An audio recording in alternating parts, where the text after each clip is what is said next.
but it like his hair is an attack. Like it shoots upwards. But it does, that's and interesting. in the final stage, or in the final world, there's actually a door that is destroyed in one hit by his hair, and I don't think any other attack in the game destroys it in one hit, but for whatever reason, that hair will destroy it in one hit. Okay, there they go.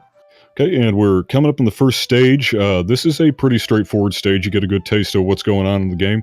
It's going to be a lot of accurate running and jumping, a lot of attacks to get enemies out of the way without stopping. You're going to notice he can pretty easily jump into these bunny soldiers and slash them. The Sasuke's kunai attack is a pretty big hitbox, so it's really good for going fast and not having to stop to kill enemies. You'll also notice the fish. This is going to be the first of the rideable vehicles. It will be used, let me see, once or twice more in the run.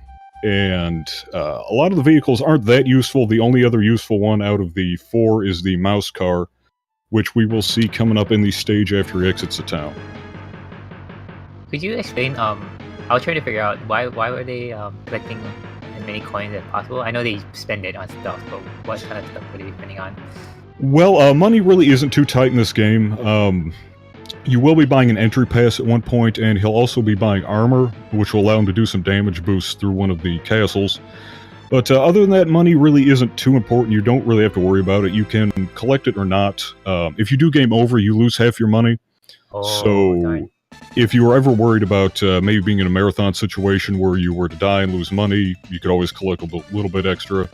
Or if you wanted to maybe buy a rice ball for safety. Mm-hmm.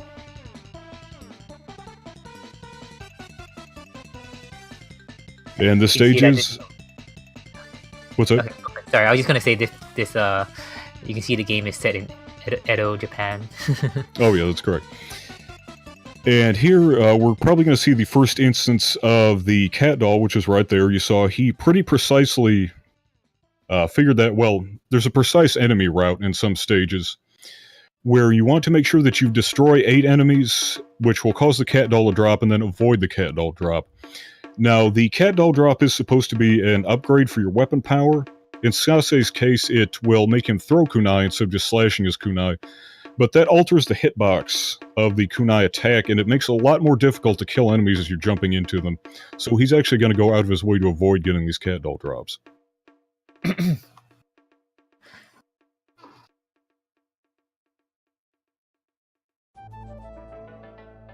Making quick work of some the first couple levels so far. Pretty good. Definitely. This is a pretty straightforward... the first world's pretty straightforward in general. You're going to see he's going to be doing some tricky jumps on these abacus here. It's just a lot of muscle memory, really, which is mostly what this game is. There's very, very little RNG in this game, especially in the stages, so it's just a lot of very precise movement. I know that in the upcoming stage, the platform... Oh, he missed the jump. Yeah, that can happen. It's easy to kind of get thrown off in these abacus cycles a little bit.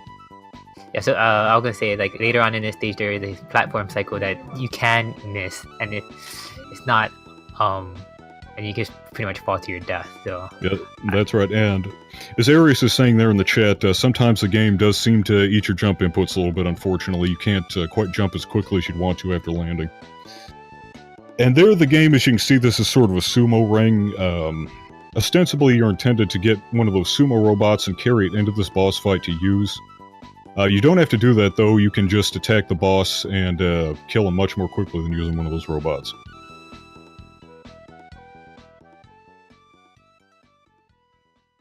And up here, we've got our first Impact segment.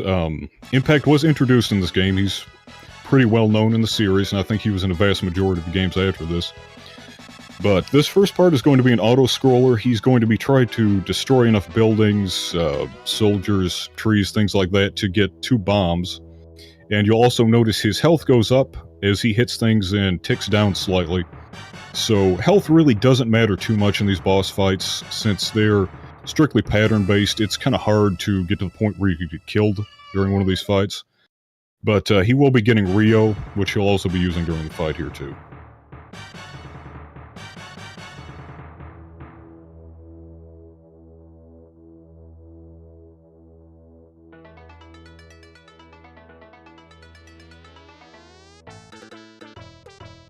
want to point out there's going to be 3 of these boss fights throughout There will the be run. 3. Yeah. And they alternate worlds, so we're going to have none in the next world, one in the third world, and then so on like that up to the 6th. Here is going to be trying to time a strong punch right at the beginning of the fight to prevent the boss from flying backwards like that. That's not what he wanted to have happen there, but he was able to kind of mitigate that by using that pipe bomb there. And he's going to try to get in 3 jabs and then some Rio, and then just do that like so until he can drop the last bomb. Or he'll drop the bomb a little early.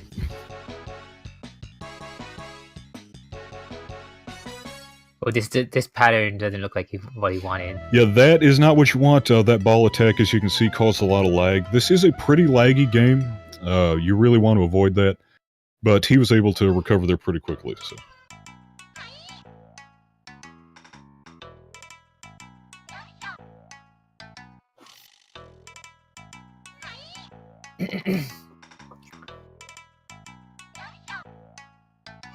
And in the 100% category, Mystical Ninja starring Goemon, you actually don't skip that first impact fight, so if you're interested in that, you can always look that up.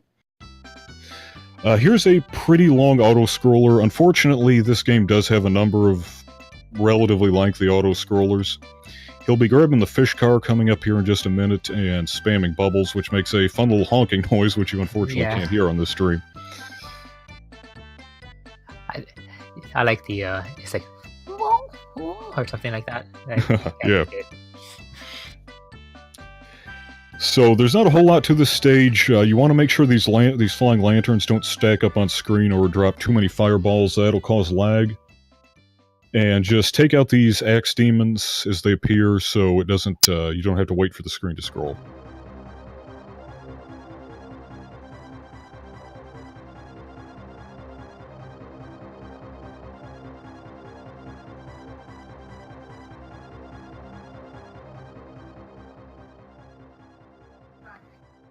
And those elephant dolls... I'm sorry? Oh no, they're the troll guys coming up soon. Oh, that's right. Yeah. Yeah, they'll be punching up from the ground, but they're not terribly dangerous, so you really don't have to worry about them too much. Yeah, the impact fights in this game, casually, a lot of people seem to have trouble with them, but since they are just a completely fixed pattern, once you get them memorized, the speedrun strat, they're pretty easy. You see he's trying to take these demon guys out early since the screen does stop and waits for them to be destroyed while they're trying to saw those logs off, so you want to kill them as quickly as possible.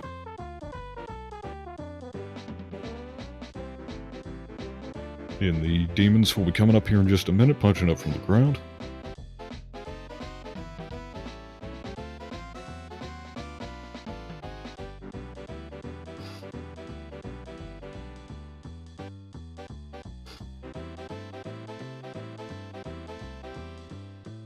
I was wondering, is it possible to skip the fish tank? Like, would you be able to just move around with just Sasuke by himself? You can do that. It wouldn't really be any slower as far as I'm aware, but you would have to worry about getting cat dog drops. Not that it would be that much of a problem, but there's kind of really no reason not to use the fish car if you have the option to. I see, okay. Oh, this is the platform stage, I think, I was talking about. Yeah, there will be some floating platforms in this stage that you want to catch a cycle on. There can be a lot of lag in this stage depending on how many of the bunny men, the flying bunny men, that follow you throughout the stage, so you're going to try to minimize lag. I'm not sure how much of a lag strat he really has for this, so... But we'll see here at the end how much lag he gets when he comes up to these final 3 trees here.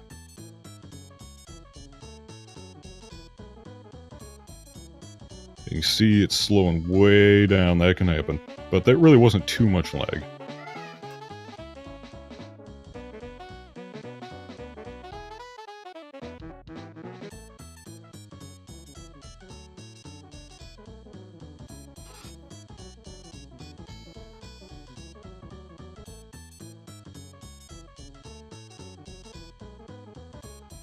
Okay, now we're coming up to the next town.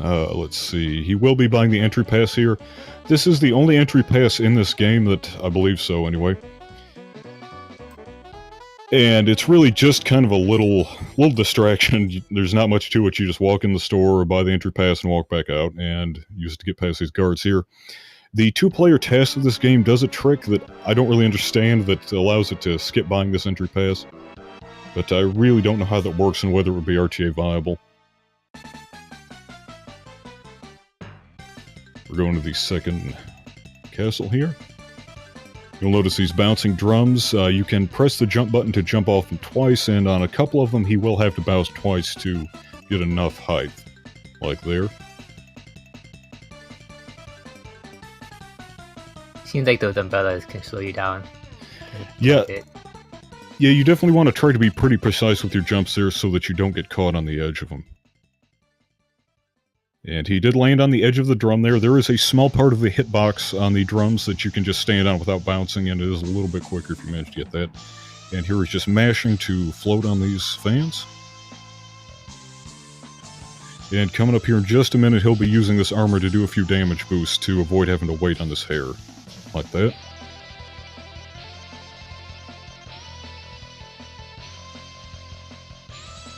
Okay, kind of taking that a little bit safe. You can do that first drum in one bounce, but you just got to be careful.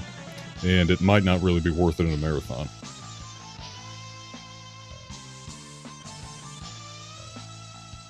Okay, now we'll boost one more time here.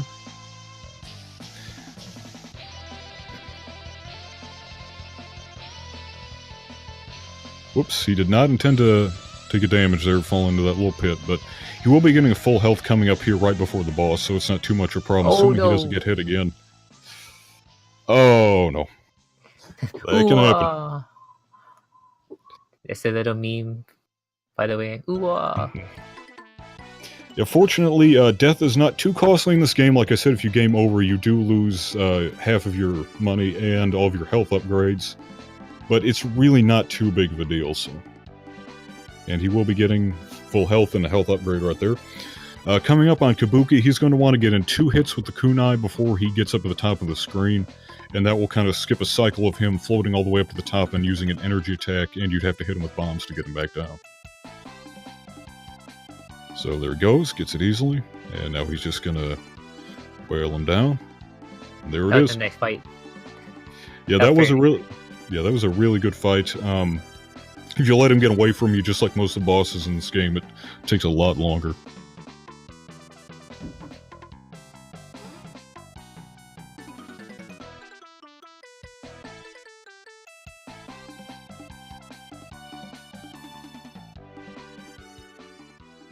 Oh, it is another auto-scroller.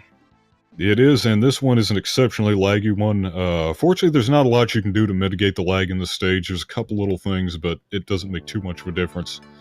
So you just gotta ride it out and make sure that you don't get so bored that you accidentally walk off the dragon or something like that.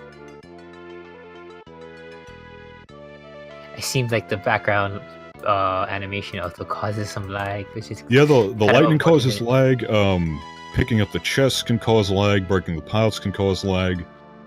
The lag in this game, I don't really understand exactly how it works. There's no kind of simple formula for what will cause lag, so you just gotta kind of keep an eye out on each stage and try to minimize as much as you can.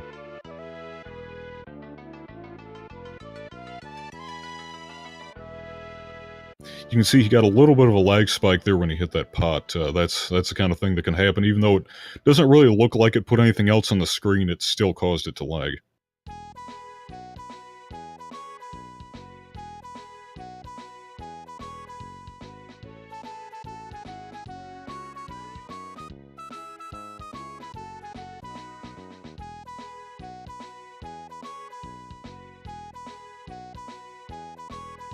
That wasn't too bad of an auto-scroller, as you guys can see.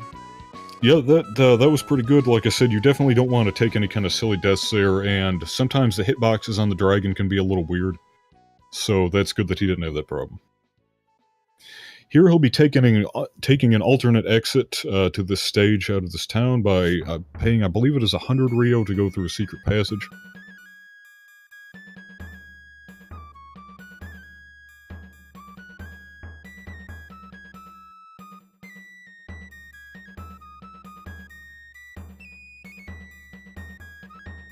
And this is a little bit of a throwback to, well, Legend of the Mystical Ninja, and also the Famicom games had some tunnels like this.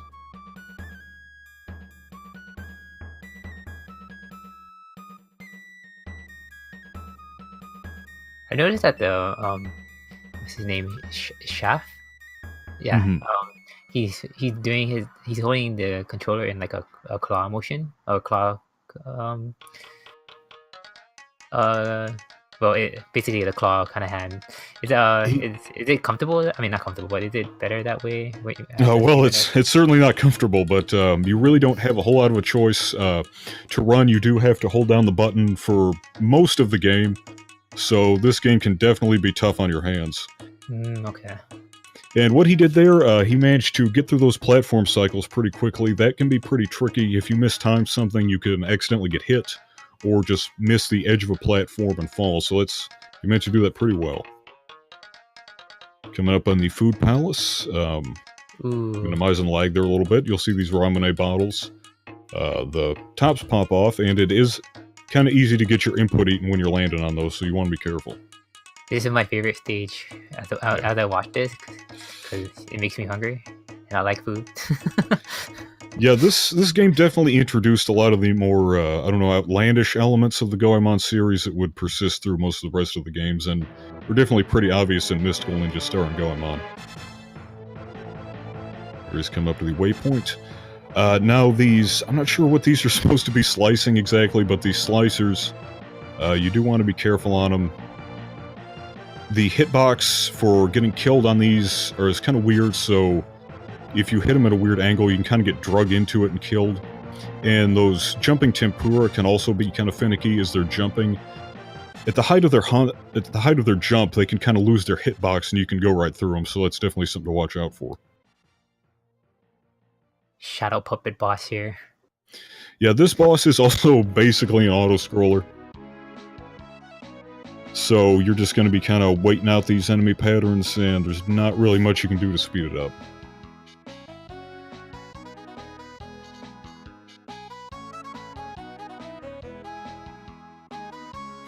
So here again, you just have to kind of not get bored and do something silly and take a needless hit. That's easy to do. I guess you can learn how to make shadow puppets with your hands. Yeah. Well, it's tempting to try to get creative with jumping around the enemies and just trying to keep yourself busy, but it's usually not worth it. And just a few more patterns here.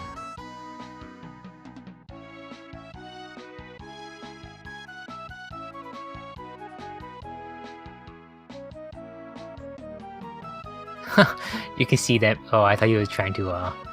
Oh, yep. They're trying to mimic the shadow puppet, the hand shadows. Funny guys. And here you have to give the puppet artist an honorable death. And there we go.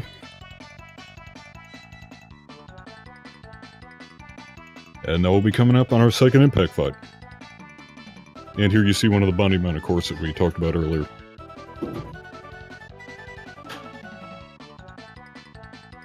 I think this boss here, if I remember correctly, can go very quickly. I mean, he's still looking for a good pattern. It can. If you do it correctly, you should be able to more or less get it to go the same way every time. What you want to do is drop a bomb at the beginning and hit him with enough Rio that it automatically destroys his spinning top platform, and it skips an entire cycle where he kind of hops around on the platform and throws it at you, and it really wastes a lot of time. Wow. And here he'll just be doing pretty much the same thing as the first auto-scroller, just trying to get 2 pipe bombs. You can get your feet caught on those little ledges, which will cause impact to fall over, and you lose a little bit of health that way. That doesn't make too much of a difference, but if you don't destroy enough of the things on the ground, you won't get your 2 bombs, so you do have to watch out for that.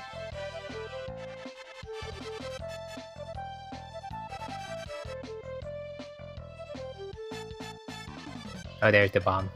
As you were just saying.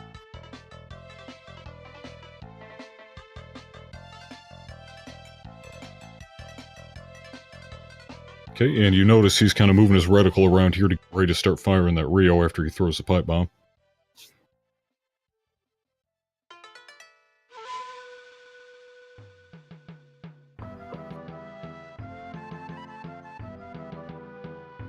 Uh-oh, looks like my window might have frozen up. Let me...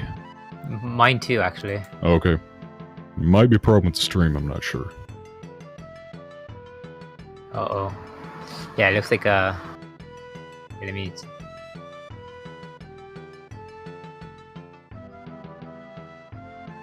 Yeah, it looks like it... Oh, Okay, we got caught off from them. Okay. Okay, let me reopen it real quick.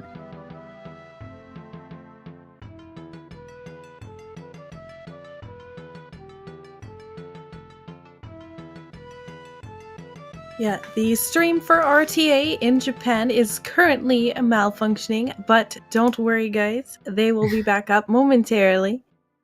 In the meantime, that is fantastic artwork that they have for their background. Cat Council. Nobody panic, guys. Nobody panic. I'm panicking. Ah! Yeah, I do enjoy the chainsaw on the right-hand side. Yeah, I don't get why they added that. Yeah, I was really curious as to how that ended up in there.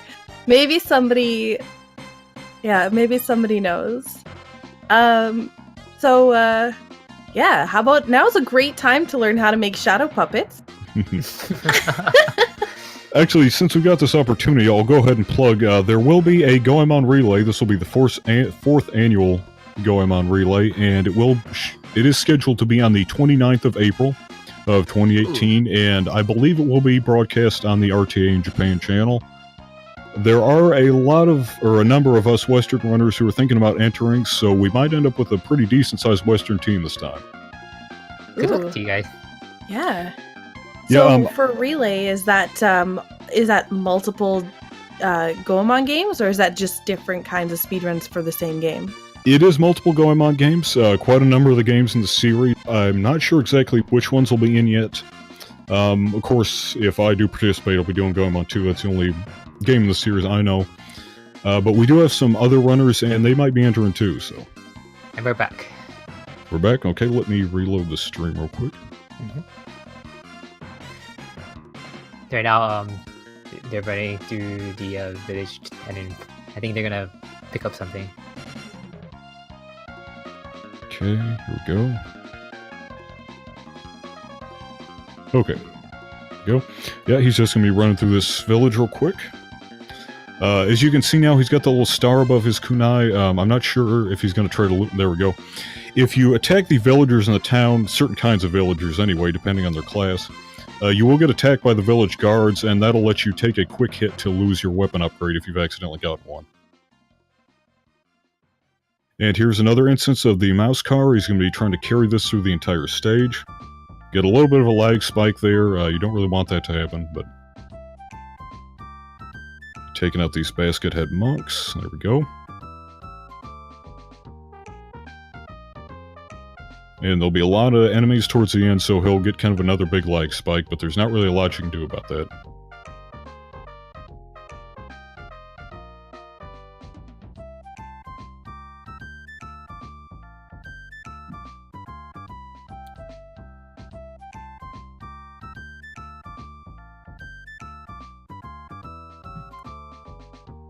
Okay, this stage can be a little tricky. He's going to want to get on the fish in the second half of the stage and carry it with some precise jumps just close to the end of it. Here he's just going to be knocking these little balls up in the air to avoid them. That's pretty simple. And the tricky part will be coming up here in just a moment. Right up here, let's see if he pulls it off. You'll see him do kind of a weird little hop at the edge. There we go, and off the tree. Nice. And there it is. Yeah, that's a really nice little strat. It's definitely one of the more interesting ones in this game, I'd say. And that is a fake exit, and here's a real one. I believe that's the only fake exit in this game. I was about to ask, because I noticed that you guys skip it all the time. Yeah. Mm-hmm. Yeah, I'm pretty sure it just sends you back out of the stage if you get the fake exit. called. Oh, the yo-yo platforming stage. Yeah, the yo-yos, they can be a little scary. Once you kind of get their timing down, it's not too bad.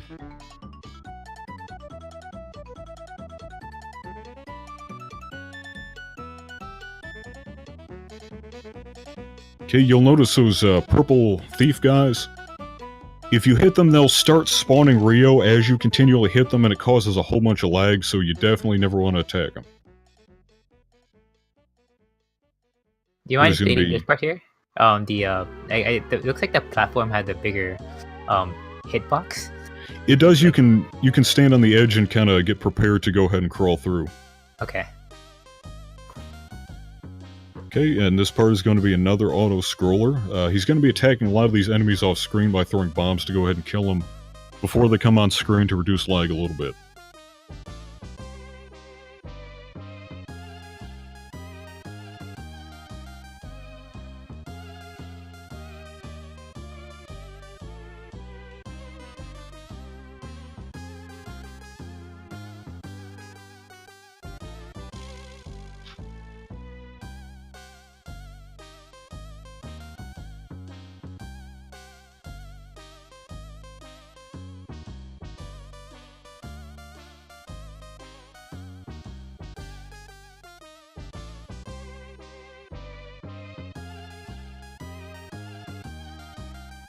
Just want to point out to everybody that this is Ganbare Goemon 2, being run by Shaaf. Commentating is Mungo Meat, and I'm Tikuman Shoyu. Okay, and he'll finally be coming up to the boss here. He's going to be crawling against the edge of the screen to hit the trigger as quickly as possible. And this boss you're going to want to get in a stun lock pattern. If he gets away from you, you can get him back into it, but he will start jumping around if you let him get too far off. So hopefully he can get the stun lock here.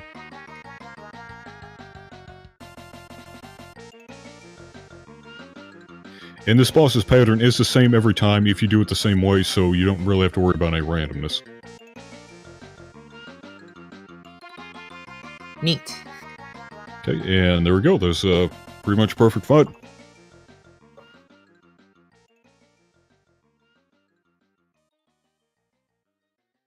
You said that you expect him to get like a 38 or a 39 on the front? I'm not too sure what he's on pace for. It's kind of hard to say. I think 45 was a pretty generous estimate for him. I think he'll definitely come in well under that unless something strange happens. Okay. This stage is pretty notorious among, well, the 3 people in the West who have run this game anyway. The ski lifts, you'll notice a little part coming up here where there'll be 2 sets of flying dolls. Shaaf has a very good strat that I'm not sure how consistent he is with it, but I've seen him execute it pretty well. Unfortunately, it looks like he failed it. The hitboxes on these flying dolls are very weird. There's a lot of lag, and it's very easy to accidentally fall off these platforms. So unfortunately, since he failed his fast strat, he's just going to take it slow and safe and take him out with bombs.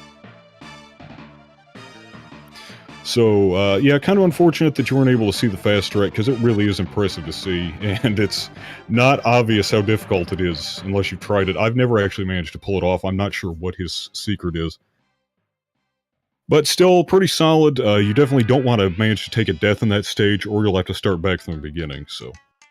And here's another auto-scroller for the most part. The snowman head will be chasing him down for a little bit, and through the second half he'll be riding on it. Once he reaches the bottom here, he's going to kind of stop in the middle of the platform and walk forward just a little bit to manipulate the camera. And that'll put the camera down the center of the snowball.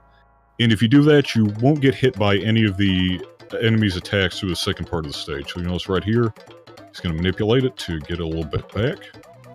And he should just be able to mostly ride the snowball now straight through the stage without worrying about taking damage. This is a cool strat, how it works. I like it.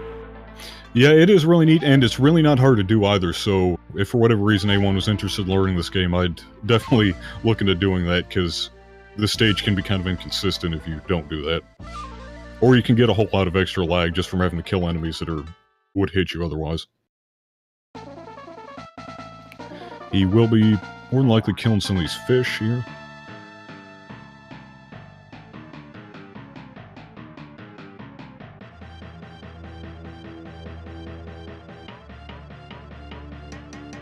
And coming up on the end, just jump off before the snowball disappears. And there we go. Nice.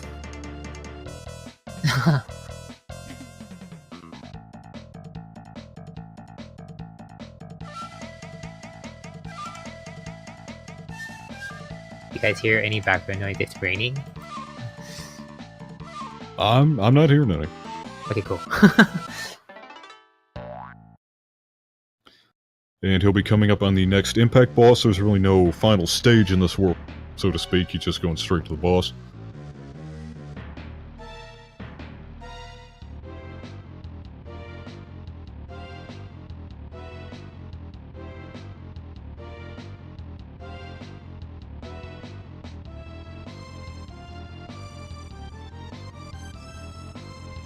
So after this, he has a couple more to go, correct?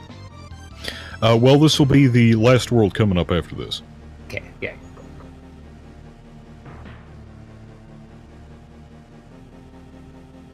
And this is definitely the longest impact auto-scroller, I believe, but it's really not too difficult either, so... There are a lot more things to get your feet caught on, but once you've done it a number of times, it's really not difficult to avoid that. And like the other stages, he'll be getting 2 bombs here. He may get 3, I've managed to get 3 a couple times, I'm not really sure how I did it, but he'll more than likely just get 2. From what it looks like, a bomb pickup popped up a little earlier, but he didn't pick it up. Okay. Yeah, he should be good to go here. Yeah.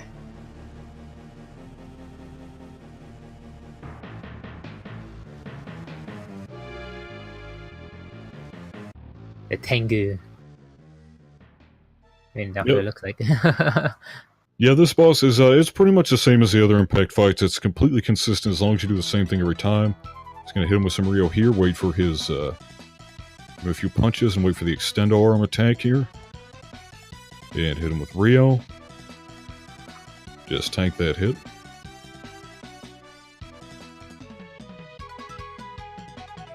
Looks like it's lagging out for me again. Me too. Uh-oh. Oh no. Mm. We're just gonna have to wait a bit.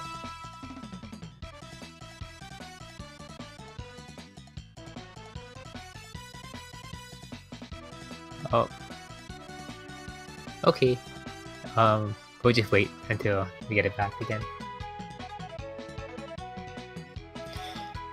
Back to viewing background images with Keku and Mungo and Sakura. So today on background images, It looks like to be a pizza box. I'm not sure. It looks like a takeout box on the right near the yellow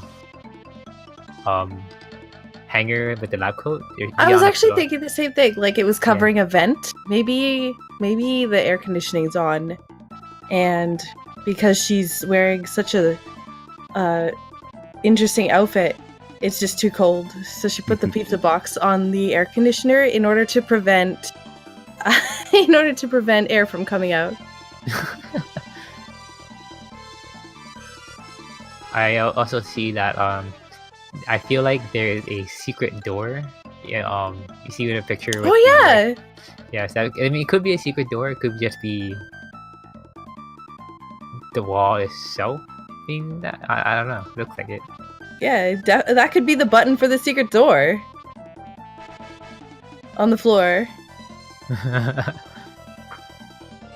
that's pretty cool.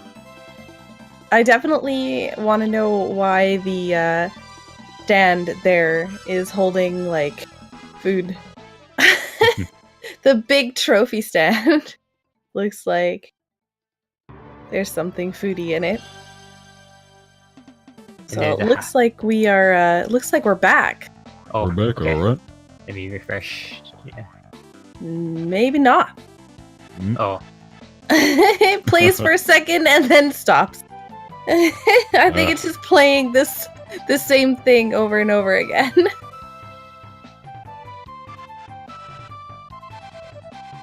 We got debated. We did. It's okay. If you, it's okay. It's the never-ending, it's the never-ending fight there.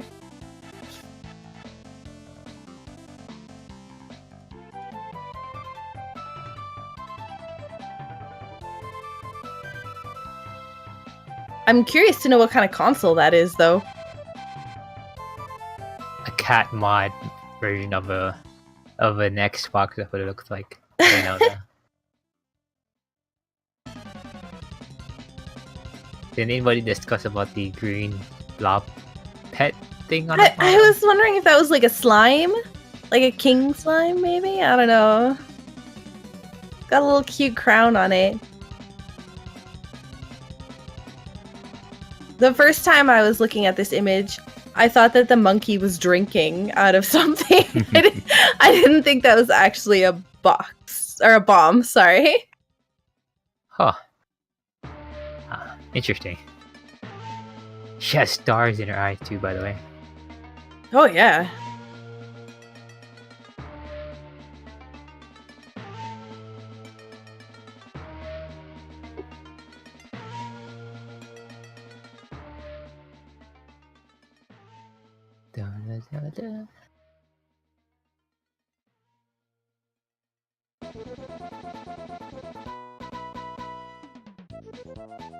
Yeah, we are currently waiting for the stream to pick up again. We shall be hopefully getting it back momentarily. So, I see you guys are looking at a black screen, so hello darkness, my old friend. Oh boy.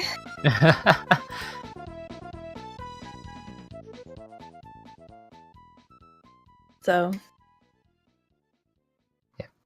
yeah, people on the chat, in the Japanese chat are like, what's going on?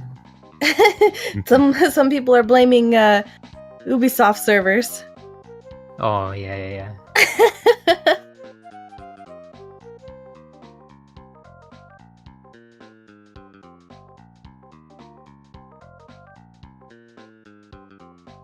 Yeah, we'll get it as soon as it's up, as soon as the RTA in Japan stream is up, we will be having it up.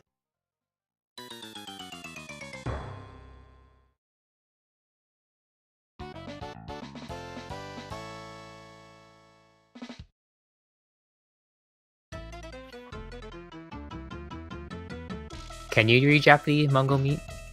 No, I'm afraid I can't. I wish I could. It would make playing these games a lot easier, but unfortunately I can't. Yeah, I would imagine he's probably getting pretty close to the end at this point. Hopefully, maybe we'll get it back before he finishes. Yeah, there's some pretty cool stuff at the end.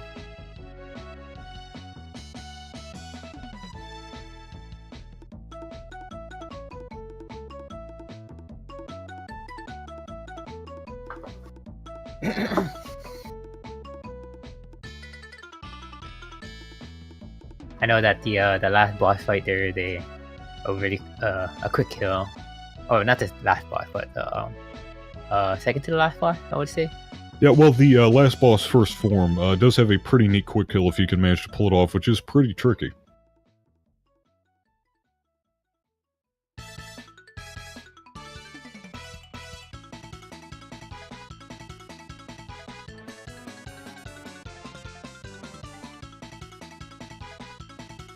Speaking of speaking Japanese, unfortunately, not really any of these games have a fan translation except for the two RPGs for the Famicom. Those both have translations. From what I understand, 3 and 4 for the Super Famicom use some kind of graphics compression that make it difficult to actually go in and insert text. So, hopefully that'll happen at some point, but, I'm not aware of any efforts at this time to do that. Mm-hmm.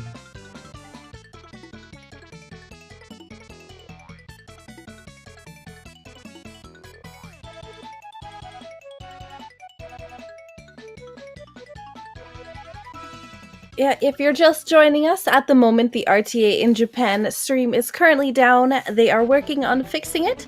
And as soon as it is back up, then your screen will no longer be black. You will have pictures at some point. In the meantime, you get to listen to us. And it looks like it might be back up now. We're back? Okay. Yeah. Looks like they finished. Oh, well. Darn. That's a interesting face in the background. That's the impact robot. Yeah, if you would have seen the end, you do, McGinnis essentially takes control of Impact, and you have to fight him, and once you do get him out of there, Omitsu takes, who is sort of Goemon's on and off again girlfriend, she takes control of Impact in a rage. I'm not sure exactly what she's so mad about. But after that, Impact kind of goes on a tear and destroys the city, so... I think, didn't you say you were expecting like a sub 40 anyway from Shaaf? I was, well, you know, it's always possible. I'm still not seeing the stream on my live streamer. Does it, he has a time of 39:20. Okay, yeah. Yeah, that's a pretty good time. It's better than my PB, which is a low 40 right now, so... You can improve it. You got it. The interesting thing... Oops, sorry. No, I'm sorry, go ahead. I was going to say, they estimated about 55 minutes for this run, so that seems to be a bit of an overestimate. Oh yeah, that was definitely a pretty big estimate for him. Okay, it looks like I got it back up now.